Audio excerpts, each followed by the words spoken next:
messieurs, donc il est temps de taper sur le récap que nous avons eu sur cette semaine. Alors, je vous invite, et mon acolyte ici, à vous pencher, non pas a priori sur 2X Combo désormais, pour la simple et bonne raison qu'on vous en a déjà parlé. Le site est visiblement à l'arrêt. J'ai tenté de contacter d'ailleurs le concepteur, qui est un francophone par ailleurs, mais ça n'a pas été possible pour l'instant d'avoir de quelconques éléments de réponse sur la suite qu'il compte donner au site. Donc, je vous conseille, en tout cas d'un point de vue francophone, même si la plupart des tournois online sont internationaux, puisque évidemment il y a un accès international de par le rollback netcode. En tout cas pour les tournois offline en France, je vous conseille donc d'aller vous pencher sur 2X Calendar, qui d'ailleurs propose d'autres jeux. Il y a du Ultimate, du Melee, du Street 6, du Tekken. Enfin voilà, le mec fait vraiment un calendrier très très bien branlé. Mais du côté de 2XKO, ça se passera plutôt de son côté désormais pour les tournois sur lesquels on veut checker des références. Voilà, comme ça au moins vous êtes au courant. Et c'est encore un francophone, donc merci les francophones qui visiblement sont des fanas de Calendar. Exact. Donc on pourra donc regarder les détails directement sur le site. Donc d'un point de vue online, vous le voyez, il y a beaucoup de compétition, puisque c'est de la compétition qui se fait un peu partout. Par contre, sur le côté offline, c'est évidemment plus vers les fins de semaine. Les weekly sont encore un peu faiblardes sur le territoire. On rappelle qu'on a toujours le fantasme d'une weekly à Paris durant la semaine. Ce qui est prévisible, qu'on soit clair. Le jeu a été basiquement dans la tête des gens, pensé pour l'online avant d'être pensé pour quoi que ce soit d'autre. Donc c'est complètement normal. C'est pour ça que nous, on était choqués par l'annonce des Competitive Series en partie. Mais on est content que ça reprenne avec les EU Community Series. Oui, et aussi, on rappelle que visiblement, il y a toujours une très grosse communauté online qui continue de faire des petites compètes, même s'il n'y a pas beaucoup de participants. Et n'oublions pas aussi un détail, c'est que tu disais que ça avait radicalement changé la façon dont on envisageait de jouer à des jeux de combat avec le Covid. Quand tu as un rollback, c'est moins encourageant de te déplacer. Exactement. Ça coûte du temps de déplacement, ça coûte de l'argent. Et encore une fois, après, on pourra ensuite revenir sur l'éternelle discussion qu'on a déjà eue ensemble, qui est la perception qu'on a de la FGC. Et c'est mieux de se retrouver en local. Et moi, je le défends aussi pour y aller. Donc voilà, allez à vos locaux, impérativement. Ça coûte un petit peu de se déplacer, etc. Mais soutenez vos locales. Supportez les locales, on est parfaitement d'accord. Surtout maintenant, avec ce qui se passe autour de l'Evo. Tout à fait. D'autant plus, en tout cas, du côté de 2XKO pour l'Evo Vegas. Ouais. Ça, pour le coup, je suis totalement de ton côté là-dessus. Donc voilà, regardez ce qui se passe du côté de 2XKO. Côté France, voilà, je vous remontre un petit peu, mais voilà, il se passe pas mal de choses dans différentes régions. On a eu par ailleurs un Galaxian Explosion. Tenez, on va le survoler très rapidement. Ça faisait pas forcément partie du prog, mais on a eu un petit Galaxian qui s'est roulé à Houille à l'occasion des HGD du Houille Gaming Days, donc qui est une espèce de convention municipale pour montrer un peu le jeu vidéo auprès de la population civile. Avec un bracket de 22 personnes, avec une victoire de Wade qui n'avait pas vraiment de concurrence. Watimura avec son Brome boosté aux hormones a fait une 3e place honorable. BRZ qui fait une 2e place. Je ne sais pas si on avait déjà eu l'occasion de parler de lui. Si. On est d'accord. C'est pas son premier Galaxian Explosion en ligne comme en offline, et il a déjà fait des IP Games et d'autres choses dans ce genre. Donc, oui, c'est ça, en tout cas. J'ai déjà vu son nom, on en a déjà parlé. Le pseudo ne m'était pas inconnu. On a Lanique évidemment qui va faire une 5e place, et Reza. Non, il y a Lanique 4e, pardon. Wako et Reza. Reza qui fera une 5e place, sachant qu'il était également donc à l'organisation. On a Wako on a Zeus et Hashtagon qui, eux, de leur côté, feront une 7e place. Alors, moi, par contre, mon immense question, c'est est-ce que Zeus, c'est notre Zeus à nous, le joueur de Diddy Kong Donc, je pense je veux cliquer sur le profil par pure curiosité. Oui, c'est lui. Excellent, il fait un top 8 sur le tournoi. Oh, ça me fume. Exceptionnel. Bah voilà, Zeus, joueur de Didi, qui va donc faire une 8e place sur un petit bracket de 22 personnes. Ça, c'est intéressant pour le coup. J'aimerais bien savoir quel duo il joue. Enfin bref, voilà pour les petites informations, mesdames et messieurs, sur ce bracket. Voilà, rien de bien extravagant. Il y a eu pas mal de DQ, par ailleurs. C'est censé être une quarantaine. Je crois qu'il y a eu 15 absents. Après, voilà. Faut se déplacer, faut aller jusqu'à Houille. C'est pas trop loin de mon souvenir. Moi, j'avais bien aimé les HGD l'an dernier. J'avais commenté un tournoi Smash Bros sur une estrade pour les phases finales. On était 3 avec Moa et Loïc, c'était rigolo. Mais bon. Et je crois par ailleurs que c'était géré par Pimous l'an dernier. Je ne sais pas pour cette année.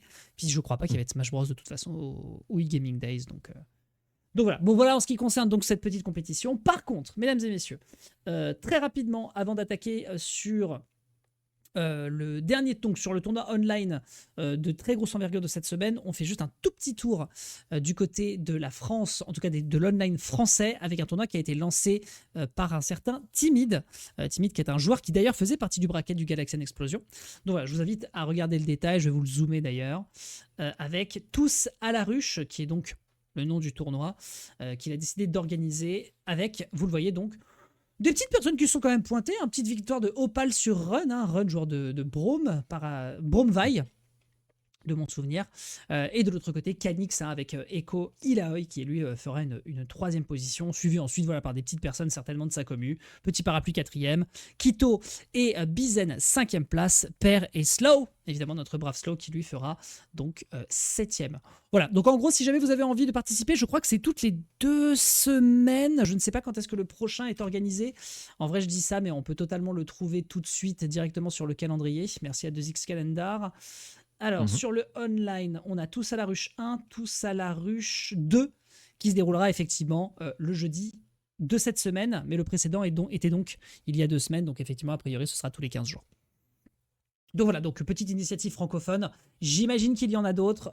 On essaiera de les identifier pour pouvoir vous les présenter. Mais globalement, j'avais vu que Timid, qui fait partie directement de la commu, décide de se casser le cul toutes les semaines pour faire un tournoi, sachant que les tournois francophones, franco-britanniques institutionnalisés que sont les Satin Reset sont toujours inconnus au bataillon. Voilà, on n'a toujours pas d'infos à leur sujet. Ça, je ne sais pas. Je me souviens que lors de la soirée de lancement, j'avais demandé à celle qui disait que ça mettait du temps à se mettre en place. J'étais en mode... Bah, vous avez déjà tout prêt puisque techniquement vous en faisiez encore jusqu'à fin décembre. Voilà, Non, ça marche pas comme ça. Pas de Satin Reset. T'as plus d'infos toi? Non, ça marche. Non, du tout. Mais de l'expérience que j'ai à faire des tournois, surtout du côté de la FGC, oui, ça prend bien plus de temps, même si on a le matos. Parce que c'est pas juste une question de trouver la salle et autres. C'est aussi trouver la communauté et trouver le temps pour que cette communauté-là se rejoigne.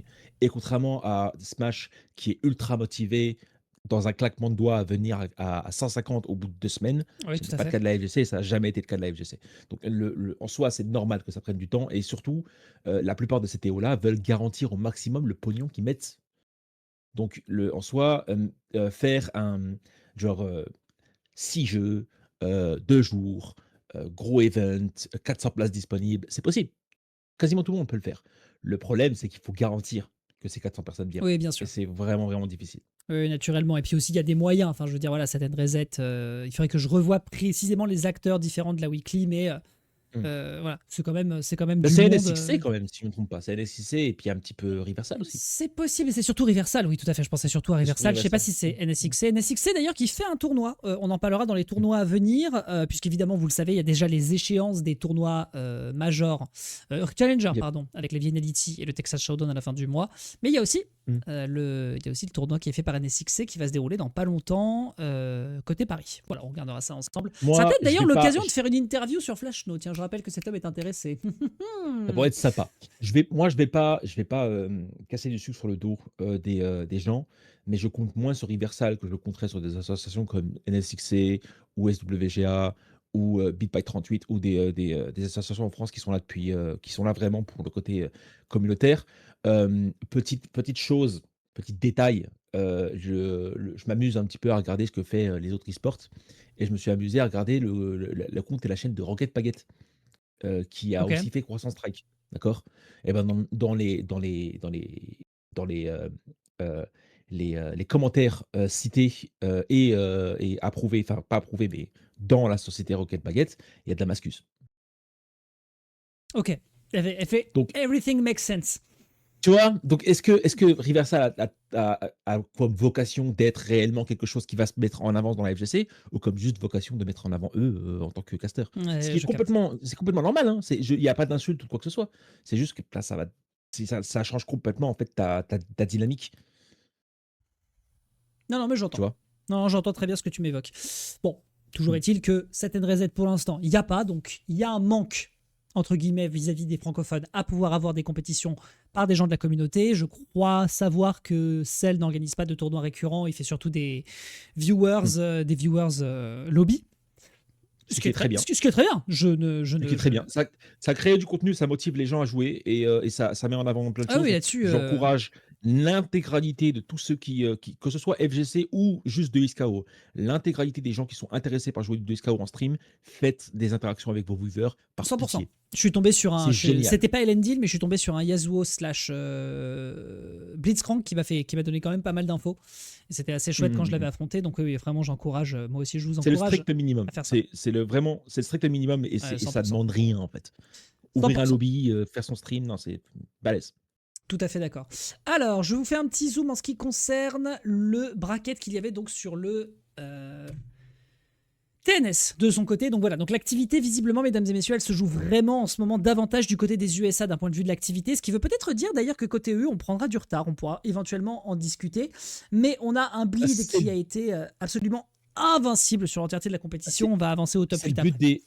C'est le but des EU Community Series, j'ai envie de dire. Le Oui, tout à concept fait. même des EU Community Series, c'est justement de rattraper leur retard que les Américains vont avoir en avance toujours, 100%. parce que c'est un jeu américain. À 300%, donc c'est Sachant que du complètement côté normal du Japon, en avancent. plus, pour l'instant, c'est un peu opaque. Donc il va falloir vraiment que, en effet, on ne perde pas Ça a toujours été opaque. on ne perde pas le fil. Non, ça a toujours été opaque. Va me dire les tournois mid-level japonais, ne serait-ce que sur cette Ça, partie. oui, ça, je suis d'accord. Pour le coup, c'est vrai qu'on n'a Incapable. pas trop d'infos des mid-level players japonais. Mm. Ça, je suis d'accord. Ouais. Comme, Non, comme, 100%. quasiment partout en Corée et en Asie du Sud-Est en général. Ils ont leur propre internet. Donc c'est 100%. très très dur. Donc du côté du top 48, vous le voyez, donc Noka qui a de son côté, qui est de son côté parti faire un tour en loser, Zilik qui a été battu par Bleed, Apology Boy qui lui de son côté a avancé en direction du winner, Obelisk également qui se fait envoyer en loser side, Obelisk dont on avait déjà parlé, membre des teams STG et Oni, vraiment surveillez les noms parce que ces gens-là on va les voir régulièrement en tournoi offline casser des bouches.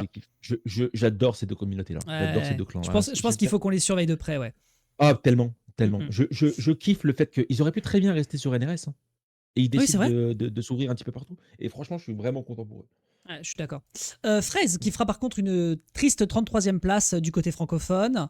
Je regarde un petit peu les quelques noms. Hubert qui lui va avancer et finir 25e. Kanix qui lui va finir à la 13e place. Zilik qui lui finira en... Il y a une DQ de la part de Zilik, c'est dommage. C'est dommage. Et ensuite, voilà, quelques avancées de quelques participants. Mais voilà, en tout cas, gardez en tête que les TNS continuent. Quoi qu'il en soit, ça continue. Kanix a été éliminé par Michael Serafan. Michael Serafan a complètement retenir comme nom. C'est un tueur sur les jeux NRS. Donc ça ne m'étonnerait absolument pas, un peu comme Slow d'ailleurs. Ça ne m'étonnerait absolument pas qu'il soit extrêmement fort sur 2SKO. Les joueurs de la team Oni, je tiens à le rappeler. Alors, au-delà même d'être Oni, le Michael Serafan, c'est d'abord un gros joueur de MK1.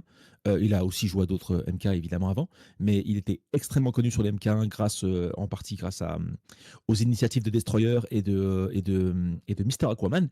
Et le fait qu'ils mettent énormément en avant ce genre de joueur-là et en avant le côté clan aux États-Unis, ça aide une émulsion que j'adorerais voir en Europe. C'est vrai que ça, pour le coup, on n'a pas. C'est vrai qu'on avait des groupuscules, notamment. Enfin, groupuscules. J'ai l'impression de parler de milices d'extrême droite. Mais tu peux parler de groupuscules. C'est fondamentalement des groupuscules, ouais, tout à fait. C'est fondamentalement des groupuscules. Le principe même de la NGC, c'est des petits groupuscules. Tout à fait. Un petit peu partout dans l'intégralité du monde. En tout cas, je me souviens que pendant la période du Covid, côté Smash Bros, il y avait plein de petits groupes online qui s'étaient constitués. Je pense aux Blood Brothers, la NFO, qui existe d'ailleurs toujours aujourd'hui. Voilà, donc et les vraiment, groupes de ça existe encore. Et les groupes de Splatoon / Mario Kart qui se sont mis au début de Smash 4 et au début de l'Ultimate pour essayer d'avoir un petit peu plus de reconnaissance, type les Extra Lamar qui ont pris Dreykus. Et ce genre de personnes. Donc ça, c'est vraiment à motiver. Je ne sais pas si c'était le cas du côté de Smash, ça faudra que tu me le dises, mais du côté de la FGC, surtout avant le Covid, c'était très ville contre ville et pas nécessairement crépuscule online contre crépuscule online. C'était vraiment ville contre ville. Les villes se représentaient ensemble et les villes jouaient ensemble. En fait, il y avait une émission entre chaque ville et on se disait qui va gagner entre Paris, entre Lyon, entre Rennes, Bordeaux, Strasbourg. Un peu ça. En fait, ça a été un peu ça pendant les première phase, mais ça n'a pas duré longtemps parce qu'on a rapidement compris que Paris était vraiment, vraiment solide. Lyon a une période où on s'est posé des questions. Après, on rappelle qu'il y a eu des organisations faites de la part de NTK, notamment pour faire la SFL. La SFL. Mais la SFL qui est une extrêmement bonne initiative que j'aimerais réellement voir partout. 100% mais sur tous les jeux de combat qui existent. Mais l'idée, c'est que Paris a un souci. Ils sont extrêmement forts. Leurs tops sont extrêmement forts. Mais il y a un problème au niveau du mid-level. Le Oui, mid-level peut se faire battre quasiment tout le monde oui, je suis d'accord. en France. Et il y a une meilleure cohésion dans les villes comme Strasbourg, parce que j'y étais, et aussi Lyon, Lille, Ouais, etc., ouais. qui leur aide à casser le mid-level pour directement En arriver fait, vers le top level. en fait, Le problème, c'est que l'intégralité de top level carry l'intégralité de la ville, mais le top level joue contre eux.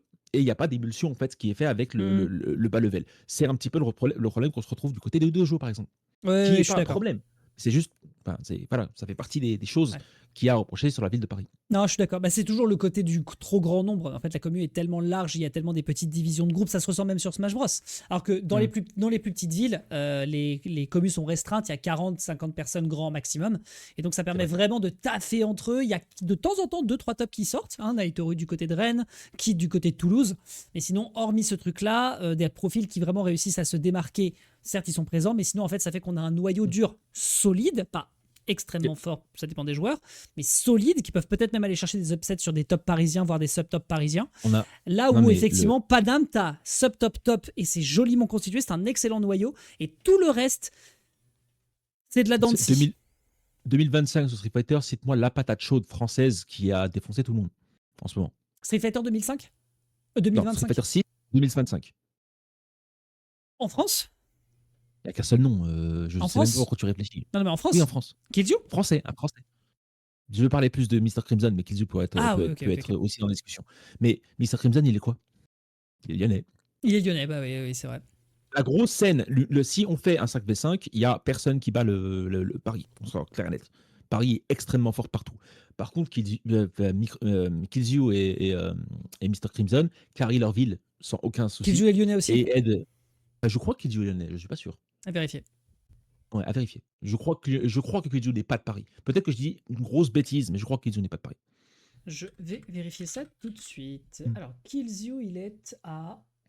Et c'est pareil pour le 2XKO. Je reviens là-dessus. Une grosse partie de ceux qu'on connaît sont évidemment parisiens, mais il y a plein de monde qui se débrouille extrêmement bien en dehors de Paris. Et ça, c'est vachement balèze. Je crois même pas que Wawa, ça sort de Paris, en soi. Donc, J'ai pas d'infos. Voilà. hmm. Bon, anyways. Je consulterai moi de mon côté. Anyways. Bon, en tout cas, voilà pour la compétition. Vous le voyez donc, Bleed qui fera une première place, Yosep qui sera deuxième, Apology Boy troisième, Noka, notre cher Noka, quatrième position, qui d'ailleurs va certainement désormais brûler des cierges pour balancer ses S1 à tout va, puisque j'ai vu aussi qu'il y avait des trucs qui s'étaient passés du côté de la S1 de Vaille. Mr. Chuppy 01 qui se fera cinquième, accompagné par F-Champ Ryan. Et enfin, tu en parlais tout à l'heure, donc Michael Serafan qui fera donc septième en compagnie d'Obélisque. De fait, donc. À ne pas ignorer, hein, F-Champ. À ne pas Ouais. ignorer. Mais très bon pote avec Crigi, donc Ok, ça ils ont c'est une bonne info. l'habitude de dire de la merde sur Twitter parce que c'est deux gars extrêmement salés de la communauté. Mais il y a un truc qu'on peut pas retirer de Ryan, de F-Champ, c'est que ce gars-là, champion de l'Evo, là sur la scène depuis plus de 20 ans, voire même 30, non, il est intestable. D'accord. Bon, en tout cas, voilà, il fait une cinquième Mais place il et est salé. c'est Et clairement bien joué. il est salé comme pas permis et c'est très drôle à voir. On prend. Écoute, on prend. Il en faut des gens comme ça un petit peu, je trouve, moi personnellement. Toujours. Je pense vraiment qu'il en faut. Hop. Mm. Alors, qu'est-ce qu'on a ici? Attendez, je m'occupe juste rapido de faire une petite gestion dans le chat et on est bon. Impeccable. Donc voilà, en tout cas, ce qu'on a à constater avec cette compète et ce qui se passe du côté plutôt de l'Europe et de la France d'un point de vue online, en tout cas francophone, c'est que voilà, évidemment aux États-Unis il y aura toujours plus de participants, mais ça continue en tout cas à bien tourner. La semaine dernière, on rappelle qu'il y avait une victoire qui a été faite par Sonic Fox accompagné de. Comment s'appelle son duo Inzem. Inzem, tout à fait. Je Mm. sais pas pourquoi je pensais à Maze Straps. Et Maze Stripes d'ailleurs de son côté a remporté la G-Click, qui est un petit tournoi du lundi. Donc voilà, les gros tops continuent un petit peu de faire leurs affaires. Pas trop eu l'occasion de croiser les fun ces derniers temps, si ce n'est évidemment sur les tournois sur lesquels ça a de l'incidence. On en parlait déjà la semaine dernière avec le brave Hustle Games. Salut SkySonix, installe-toi, on avance sur l'émission qui commence un petit peu tôt cette semaine. Et donc, ouais, les fun qui est de son côté est toujours en position de force.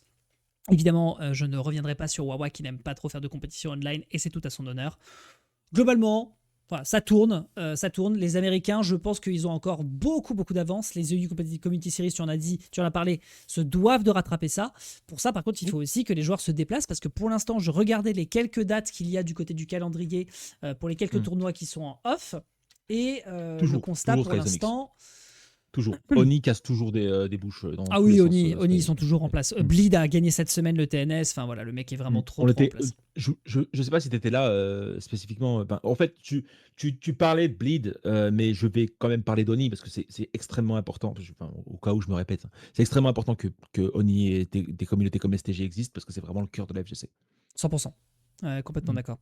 Voilà un petit peu pour les infos. Donc voilà, ensuite, maintenant qu'on a 2X Calendar sous les yeux, je vous invite bien sûr à regarder ce qui va se passer dans les prochaines semaines. Il va y avoir le tournoi aussi d'Ascalon qui va faire partie des EU Community Series. Ça va être le cas aussi du tournoi on en parlera en temps et en heure, mais du tournoi également de NSXC. Ça sera l'occasion certainement de voir ça avec Flashno. On aura l'occasion de revenir J'espère. dessus en détail. Ça serait Vous vachement inquiétez pas. cool de l'avoir. Ouais, j'avoue. Sachant qu'on en parlait en plus, donc ça pourrait clairement être l'occasion Mhm. de faire quelque chose. Voilà, en ce qui concerne donc les infos vis-à-vis des tournois, mesdames et messieurs, rien de plus à vous dire particulièrement vis-à-vis des résumés. Les Américains sont clairement en place. Il va falloir vraiment qu'on trouve des solutions pour réussir à les contenir, parce que de leur côté, ça continue de prendre du galon, ça continue de monter. Ils vont avoir Et le je te dis, Texas Showdown dans pas longtemps. Voilà, il y a de la compétition à venir côté US, même si on voit pas trop de top se présenter en offline pour l'instant. oui, mais laisse-moi prendre un petit peu de recul. La plupart des scènes qui avaient réellement l'une des scènes qui avait réellement les Américains comme dominants absolument partout, c'était Fighters. Ça nous a pas empêché d'avoir des Kane, d'avoir des Wawa, d'avoir des Wade qui ont fait extrêmement mal dans la scène internationale, malgré les joueurs japonais, Ouais, il a pas tort. malgré les joueurs américains qui ont énormément d'avance sur nous en matière de tournoi, en matière d'émulsion. Donc ça veut rien dire. Après, j'ai pas spécialement envie de prendre. C'est toujours un bracket mix. C'est toujours du des mixte, brackets oui, mixtes. tout à fait. Il n'y a pas de solo. Il y a des Il n'y a pas brackets de solo. duo et mixte, mais pas brackets solo. Voilà. Et en soi, l'intégralité de ces rencontres-là mettent en avant énormément les joueurs américains, ce qui est complètement normal. Ce sont des tournois américains. Et en plus, ça sera encore pire du côté de 2XKO, parce que 2XKO est fait par une société américaine, gérée par des Américains. Tout à fait. La plupart des joueurs qui sont consultés sont américains. La plupart des gros tournois qui sont dans le tour officiel sont américains. La plupart des consultations qui est fait avec Riot pour l'alignement du jeu, où est-ce qu'il va aller, etc., c'est des consultations américaines. Tout Donc en à soi, fait. c'est complètement normal. L'Evo, ne serait-ce que l'Evo, c'est de base, c'est pas une compétition japonaise, les gars, hein, c'est américain. Donc c'est complètement normal d'avoir un jeu américain façonné par les Américains avec les Américains mis en avant. Tout à fait. Non, là-dessus, on est parfaitement d'accord. On en parlait d'ailleurs aussi sur le nombre de tournois américains qui sont légèrement surreprésentés par rapport aux autres tournois pour les Toujours. Champion Series. Donc oui, effectivement, Championship Series. Donc pour l'instant, voilà, à surveiller. On n'a pas eu de grosses compétitions récemment. On rappelle quand même que, si je dis pas de bêtises, c'est ce week-end, je me semble-t-il, qu'on a le deuxième Hustle Games. Il faudrait que je revérifie. Attendez, je vais checker rapidement les dates parce que j'ai encore le calendrier des Community Series. C'est dans les actus. Alors, les Community Series, si je dis pas d'annerie, le Hustle Games, le 15 mars. Tout à fait, le 1er mars et le 15 mars. Ce qui est d'ailleurs assez étonnant, du coup, c'est qu'il n'est pas annoncé sur 2X Calendar. Peut-être qu'ils n'ont pas encore lancé le Star GG. Enfin, il serait temps de s'activer, les gars. On est quand même en. Ah non, je suis bête, j'avais pas mis le online d'activer. Hustle Games pour le 15. C'est tout à fait ça. Tout à fait ça. C'est en cours. Effectivement, ça avance. Donc voilà, vraiment à garder en tête, parce que mine de rien, effectivement, les EU Community Series sont certainement l'initiative dont on parlait déjà la semaine dernière qui permettra de tenir tête aux Américains, si ce n'est que eux, ils ont quand même une grosse weekly avec le TNS chaque semaine. Donc, à surveiller. Et qui est l'initiative qui va mettre en avant le plus les meilleurs talents européens parce que de l'online. Parce que la priorité sur l'online. Absolument.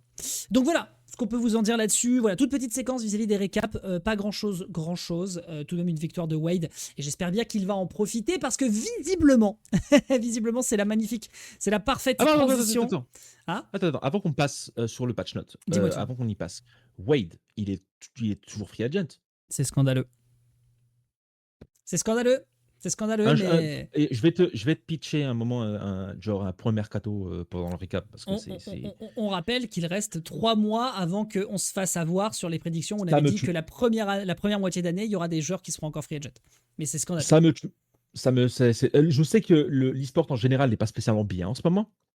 Oui, et puis on rappelle que les annonces de janvier ont peut-être rendu certaines structures frileuses. C'est complètement normal. Après, je serais tendance à dire que ces structures-là, ils sont qu'à parler à Riot directement pour savoir si ça vaut le coup ou pas. 100%. Et en soi, enfin, genre, vous avez les meilleurs joueurs de France qui sont partie des meilleurs joueurs d'Europe. Dans quel monde vous leur donnez pas un salaire? Tout à fait. Le Vienality va pas tarder. En fait, je pense que ma take, c'est si Noka, Wade notamment, Kane aussi, hein, Mmh. quand on y réfléchit, Kane est toujours free agent, si ces Mmh. 3 joueurs-là ne sont pas annoncés dans une structure avant le mix-up, c'est-à-dire mi-juin, Ouais. Mmh. c'est qu'il y a un problème. J'aurais dit avant l'Evo Japan, mais en vrai, avant le Mix Up, c'est bien. C'est une Mhm. bonne date. Je pense que mix-up, c'est la dernière échéance scandaleuse qu'il y aura pour ces joueurs, et dans ce cas-là, Non, non, non, non. La dernière échéance scandaleuse, c'est clairement l'Evo. Parce qu'il oui, y a un Evo truc France. qu'on a vu. Non, mais oui, enfin, non, je veux Même, parler de ah, l'Evo Evo Vegas. Vegas. Ouais, pas l'Evo Japan, l'Evo Vegas. Parce que il y a un truc que les joueurs, que les teams adorent faire, c'est recruter en dernière minute. C'est ce qui a été fait Oui, tout maintes à fait. fois, surtout au niveau de l'EWC. Donc ça ne m'étonnerait absolument pas qu'un claquement de doigts arrive et on a un Onic, un T1, enfin, je dis n'importe quoi, hein, un Fly, peu importe, Mm. qui se mettent à sponsoriser n'importe quoi d'un coup, comme ça. Je pense aussi que l'une des choses qui ne participe pas au fait qu'il n'y a pas assez de sponsoring, c'est l'absence de SKO à l'EWC.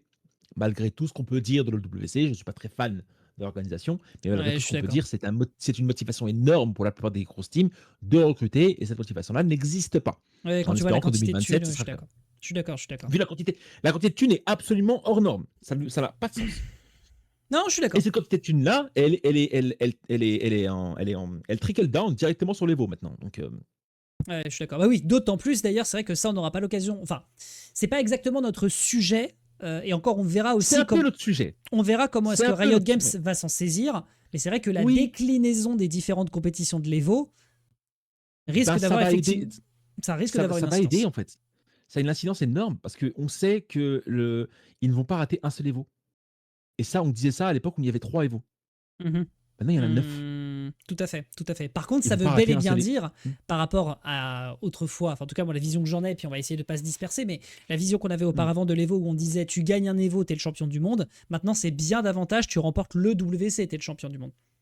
Exactement. Après, n'oublions pas Exactement. que comme toutes les structures sont désormais possédées par l'Arabie Saoudite, ça fait sens. Après, après je serais du genre aussi à dire que si on dit ça, c'est on a une critique très restreinte de la FGC parce que ça fait maintenant plus de 10 ans qu'on se tape des tours dans tous les sens et que les championnats Hmm. du monde sont déjà déclarés de base par les tours avant d'être déclarés par les veaux. Donc, j'aime pas cette vision un petit peu centriste du genre tout ce qui se passe à l'Evo, c'est l'intégralité de ce qui se passe dans la Tout FGC. à fait. Ça n'a jamais été le cas, mais c'est d'autant plus le cas maintenant que l'Arabie Saoudite est absolument partout. On est bien Bref, d'accord. j'ai pas envie de Chose chose à surveiller, et pour le moment, en tout cas, ça se passe bien davantage du côté du online. Le offline, lui, de son côté, est encore un peu timide sur les apparitions. C'est surtout sur les grosses dates qu'on verra surtout des gros profils se présenter. Salut mon brave Bernard Bagarre. Et donc, maintenant que je refais ma petite vanne sur Wade qui gagne donc le tournoi à Houille, et bah qu'il en profite, parce que visiblement, mesdames et messieurs, c'est le meilleur moment pour faire ma Avant, transition sur le dossier de stop, la je vais semaine et juste. ce patch. Oui, Oh, quoi? stop, stop, stop, Quoi? stop. Non, non, ça y est, Sonic, mais désolé, mais c'est une phrase, c'est une question extrêmement intéressante. Le truc de fragilité à s'investir sur le jeu, c'est pas nourrir sa fin, c'est pas nourrir la fin du jeu. Ah oui, Un petit Sonic peu, qui écrivait ça, oui. ça, c'est un cycle, enfin, un cercle vicieux en fait. C'est la Oui. scène nourrit la fin du jeu est encore plus propice, la fin du jeu qui se détaille nourrit le fait que la scène dise que c'est la fin du jeu. Ouais, naturellement. C'est complètement normal d'avoir peur et complètement normal d'être fragilisé par d'un coup la team qui annonce la moitié de la team de développement qui se fait Thanos. Ça craint, mais en soi, ça ne veut pas dire que la scène disparaît, ça ne veut pas dire que le jeu disparaît. Ça veut juste dire qu'il faut restructurer l'intégralité des choses et qu'il faut être un petit peu plus prudent, ne Hmm. serait-ce que pour sponsoriser les meilleurs joueurs de la planète. On attend pour l'instant, en tout cas, que ce soit le cas. Ça y est, je peux faire ma vanne, on peut passer à autre chose? Ouais, c'est bon, c'est bon, c'est Let's bon. go!